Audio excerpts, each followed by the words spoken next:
கிறிஸ்துவுக்குள் அன்பான கர்த்தருடைய பிள்ளைகளே, கர்த்தராகிய இயேசு கிறிஸ்துவின் விலையேறப்பெற்ற நாமத்தில் உங்களை அன்போடு கூட நான் வாழ்த்தி இந்த அருமையான வேளையில் வரவேற்கிறேன். நாம் இந்த நாளை தேவன் கிருபையாய் கொடுத்து ஒரு புதிய மாதத்தை காண செய்து ஆண்டவருடைய நன்மைகளை அனுபவிக்கவும் தேவ சமூகத்தில் வந்து அவரை துதிக்கவும் கர்த்தர் கிருபை பாராட்டியிருக்கிறார். உங்களோடு கூட கர்த்தர் இருக்கிறார். நம்முடைய வாழ்க்கைக்கு அவர்தான் துணையாக இருக்கிறார். அப்படி நமக்கு துணையாக இருக்கிற தேவனை நாம் எல்லாரும் சேர்ந்து பாடி அவரை துதித்து அவரை மகிமைப்படுத்த போகிறோம். வாழ்வின் ஆதாரமே, தாழ்வில் என்பலனே, வாழ்வின் ஆதாரமே, தாழ்வில் என்பலனே, உம்மை அல்லாய் தேசத்தில் பலனில்லையே, உம்மை அல்லாய் தேகத்தில் பலனில்லையே, உம்மை அல்லாய் தேசத்தில் துணையில்லையே, உம்மை அல்லாய் தேகத்தில் பலனில்லையே, வாழ்வின் ஆதாரமே, தாழ்வில் என்பலனே, வாழ்வின் ஆதாரமே, ஒன்றுமில்ல ஏழையாக இங்கு வந்தேனே, அளவற்ற கிருபையாலே உயர்த்தி வைத்தீரே, ஒன்றுமில்ல ஏழையாக இங்கு வந்தேனே, அளவற்ற கிருபையாலே உயர்த்தி வைத்தீரே, எனக்குண்டான யாவுமே உம்மால் வந்தது, எந்தன் சந்தானம் ஈவாக நீர் தந்தது, எனக்குண்டான யாவுமே உம்மால் வந்தது, எந்தன் சந்தானம் ஈவாக நீர் தந்தது, வாழ்வின் ஆதாரமே, தாழ்வில் என்பலனே, வாழ்வின் ஆதாரமே, தாழ்வில் என்பலனே, உம்மை அல்லாய் தேசத்தில் துணையில்லையே, உம்மை அல்லாய் தேகத்தில் பலனில்லையே, உம்மை அல்லாய் தேசத்தில் துணையில்லையே, உம்மை அல்லாய் தேகத்தில் பலனில்லையே, வாழ்வின் ஆதாரமே, தாழ்வில் என்பலனே, வாழ்வின் ஆதாரமே. எங்கள் அன்பு தெய்வமே, எங்கள் அன்பு தகப்பனே, இந்த உலகத்தில் நாங்கள் வாழ்வதற்கு எங்களை தகுதியுடையவர்களாய் நீர் மாற்றினதற்காய் நன்றி. ஒரு துன்மார்க்கர்களைப் போல அல்ல ஆண்டவரே, ஒரு அசுத்தனைப் போலவும் ஆண்டவரே ஒரு அக்கிரமக்காரனைப் போலவும் அல்ல, நம்முடைய பிள்ளையாய் வாழும்படியான பாக்கியம் எங்களுக்கு கொடுத்தமைக்காக நன்றி அப்பா. இந்த உலகத்தில் ஆண்டவரே நீங்கள் தான் எங்களுக்கு துணை. ஆண்டவரே, எங்கள் சரீரத்தில் நீங்கள் தான் எங்களுக்கு பலனாக இருக்கிறதற்காக உமக்கு நாங்கள் நன்றி செலுத்தி தேவனை மகிமைப்படுத்துகிறோம் அப்பா. நாங்கள் ஒன்றுமில்லாமல் இந்த உலகத்திற்கு வந்தோம். எல்லாவற்றையும் நீங்கள் தான் கிருபையாக எங்களுக்கு கொடுத்துருக்கிறீங்க. நீங்கள் கொடுத்த எல்லா ஆசீர்வாதங்களுக்காக நன்றி. பெரிய காரியங்களை செய்யும் இயேசுவின் நாமத்தில் ஜெபிக்கிறோம் நல்ல பிதாவே, ஆமேன், ஆமேன்.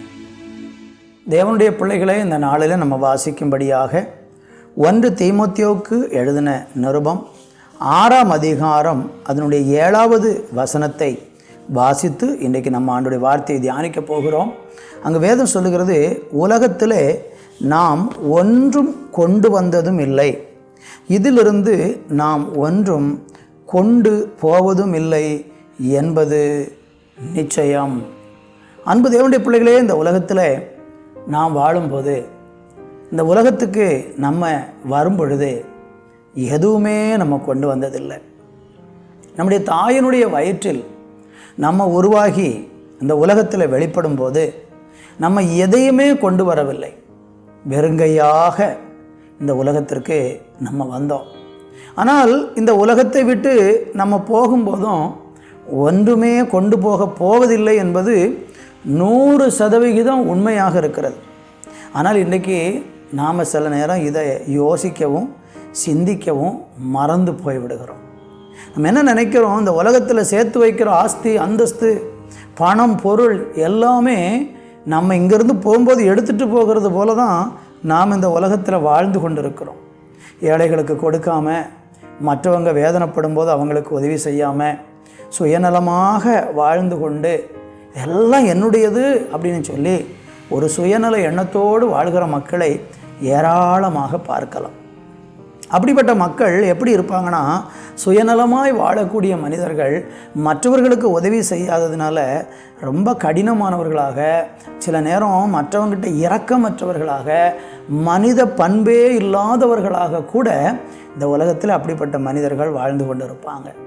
இந்த உண்மையை புரிந்தவர்கள் என்ன செய்வாங்கன்னா, நம்ம வந்ததே வெறுங்கையோடு வந்தோம், இங்கிருந்து போகும்போது ஒன்றும் கொண்டு போக போகிறதில்ல, இதற்கு இடைப்பட்ட காலத்தில் நமக்கு கொடுக்கப்பட்டதையெல்லாம் நம்ம சேர்த்து சம்பாதிச்சதில்லை, தேவன் நமக்கு கொடுத்தது என்கிற உணர்வோடு மனிதர்கள் வாழுகிறவங்க என்ன செய்வாங்கன்னா, மற்றவங்களுக்கு கொடுத்து தான் படுகிற சந்தோஷத்தில் மற்றவங்களும் சந்தோஷப்படட்டும்னு சொல்லி விரும்புகிறவர்களாக இருப்பாங்க.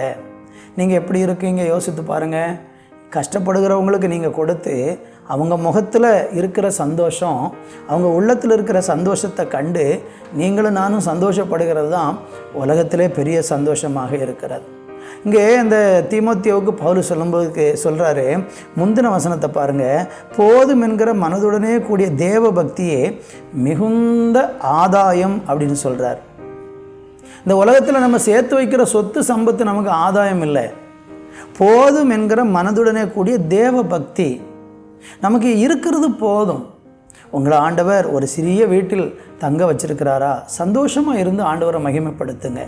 உங்களுக்கு ஒரு வசதியான இடத்தை ஆண்டவர் கொடுத்துருக்கிறாரா, அதில் இருந்து கர்த்தரை சந்தோஷப்படுத்துங்க. உங்களுக்கு ஒரு சிறிய வீட்டில் ஒரு ஏழ்மையில் நீங்கள் இருந்தாலும் அதுலேயும் உட்கார்ந்து தேவனை துதிக்கணும். ஒரு உயர்ந்த நிலையில் போனாலும் தேவனை துதிக்கணும். இது எதுவுமே நிரந்தரமானது இல்லை. அதனால் எல்லா சூழ்நிலைகளையும் நம்ம ஆண்டவரை துதிக்கணும். அந்த மன ரம்யம் அல்லது அந்த மன நிறைவு எப்படி நமக்குள்ளே உண்டாகும்? அடுத்த வசனம் சொல்லுகிறது, 8வது வசனம், உண்ணவும் உடுக்கவும் நமக்கு உண்டாயிருந்தால் அது போதுமென்று இருக்க கடவோம். எவ்வளோ அழகாக சொல்கிறார் பார்த்தீங்களா? உண்ணவும் உடுக்கவும் நமக்கு இருந்தாலே போதும் என்று இருக்கு. இது போதும். 3 நேரம் சாப்பாடு, நல்ல ஒரு வஸ்திரம் அணியணும். இதுதான் ஒரு மனுஷனுக்கு இந்த உலகத்தில் உலக வாழ்க்கையில் அவசியங்கிறார். நம்முடைய வாழ்க்கையில் பசி இல்லாமல் பட்டினி இல்லாமல் நல்ல ஒரு ஆகாரம் நமக்கு கிடைச்சாலே போதும். இதை தாண்டி ரொம்ப சேர்க்கணும் வைக்கணும், பெரிய ஆஸ்தி அந்தஸ்துகள் அடையணும்னு ஓடுகிற மனிதர்கள் எப்படி இருப்பாங்க பாருங்கள். 9வது வசனத்தை கவனிங்க. ஐஸ்வர்யவான்களாக விரும்புகிறவர்கள் சோதனையிலும் கண்ணியிலும் மனுஷரை கேட்டிலும் அழிவிலும் அவிழ்த்து போடுகிற மதிகேடும் சேதமுமான பலவித இச்சைகளிலும் விழுகிறார்கள். பார்த்தீங்களா? ஐஸ்வர்யவான் ஆகணும், பணக்காரன் ஆகணுங்கிற நோக்கத்தோட நம்ம ஒரு நாளும் பயணிக்கக்கூடாதுன்னு கர்த்தர் சொல்கிறார். சில மனிதர்களை பாருங்கள், பணம் பணம் பணம், அன்பு சகோதரனுக்கு கூட உதவி செய்ய மாட்டாங்க, தாய்க்கு ஒழுங்காக அவங்கள பார்க்க மாட்டாங்க, தகப்பனை ஒழுங்காக கவனிக்க மாட்டாங்க, பிள்ளைகளை ஒழுங்காக கவனிக்க மாட்டாங்க.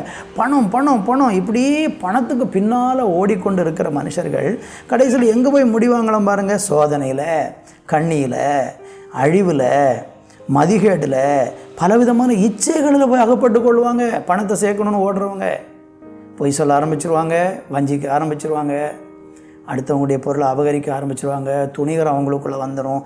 பண ஆசை, அடுத்த வசனம் சொல்லுகிறது, பண ஆசை எல்லா தீமைக்கும் வேறாக இருக்கிறது. என் அன்பு சகோதர சகோதரிகளே, நாம் இந்த உலகத்தில் ஒன்றுமே கொண்டு வந்ததில்லை, ஒன்றையும் கொண்டு போக போகிறதில்லை. கர்த்தர் ஏதாவது கொடுத்துருக்கிறாரா? இன்றைக்கி ஏதாவது நீங்கள் கையில் வச்சுருக்கிறீங்களா? அது கடவுள் கொடுத்த ஈவுன்னு நினச்சிக்கோங்க. அவருக்கு நன்றி சொல்லுங்கள். மற்றவங்களுக்கு கொடுத்து உதவுங்க. ஏழைகளை கண்டு அவங்களுக்கு இரக்கம் பாராட்டுங்க. தரித்திரர்களுக்கு உதவியாக இருங்க. அநேகருடைய துயர் துடைக்கிறவர்களாக, கண்ணீர் துடைக்கிறவர்களாக இருங்க. யோபுனுடைய வாழ்க்கையில் அவர் சொல்கிறார், கர்த்தர் கொடுத்தார், கர்த்தர் எடுத்தார், கர்த்தருக்கு ஸ்தோத்திரம். காரணம் என்ன? அவன் பெரிய ஐஸ்வர்யவான் தான், ஆனால் அந்த பணம் பொருள் ஒன்றும் அவனுக்கு பெருசாக தெரியலை. கர்த்தர் கொடுத்தது அவர் எடுத்துட்டாரு, அவ்வளோதான். இது ஒன்றும் நிரந்தரமானதல்ல. எனவே நிரந்தரமற்ற இந்த காரியத்தின் மேல் உன் மனதை வைக்காமல் தேவன் மேலே நம்பிக்கை கொண்டு போதும் என்கிற மனதுடனே கூடிய தேவ பக்தி மிகுந்த ஆதாயம் என்று 6வது வசனத்தில் சொல்லப்பட்டது போல அப்படிப்பட்ட ஒரு மனநிலைமையோட நிறைவாக வாழுவோம், நிறைவாக ஜீவிப்போம். அந்த நிறைவை கர்த்தர் உங்களுக்கு எனக்கும் தருவாராக. நல்ல தகப்பனே, நீங்கள் எங்களோட பேசின வார்த்தைக்காக நன்றி. நாங்கள் ஆண்டவரே ஒன்றும் கொண்டு வந்ததில்லை, ஒன்றும் கொண்டு போக போகிறதில்லை. போதுமென்கிற மனதோடு கூடிய ஒரு நிறைவுள்ள வாழ்க்கை வாழ்ந்து ஆசீர்வதிக்கப்பட எங்களுக்கு கிருபை தாரும். இயேசுவின் நாமத்தில் ஜெபிக்கிறோம் நல்ல பிதாவே. ஆமேன், ஆமேன்.